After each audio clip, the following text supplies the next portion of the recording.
Emas bukan jalan untuk cepat kaya. Tetapi sebenarnya emas ni berperanan lebih besar daripada itu, iaitu lindungi kekayaan kita. Angka ni bukanlah satu perkara yang penting. Yang lebih penting adalah cara kita faham tentang simpanan emas. Pertama, emas bukanlah untuk jangka pendek.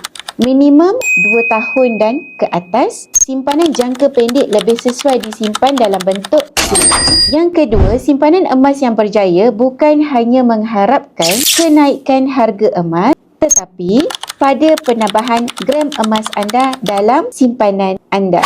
Di tangan saya sekarang adalah 10 dinar. 10 dinar ni beratnya adalah 42.5 gram berketulinan 999.9. Dengan Public Gold, anda ada pilihan untuk dapatkan terus emas fizikal jika ada wang tunai yang cukup. Atau anda juga boleh menabung akaun emas GAP sikit sedikit, dan sekiranya gram di dalam akaun emas anda cukup 42.5 gram, anda boleh terus buat appointment di apps Public Gold untuk collection emas anda.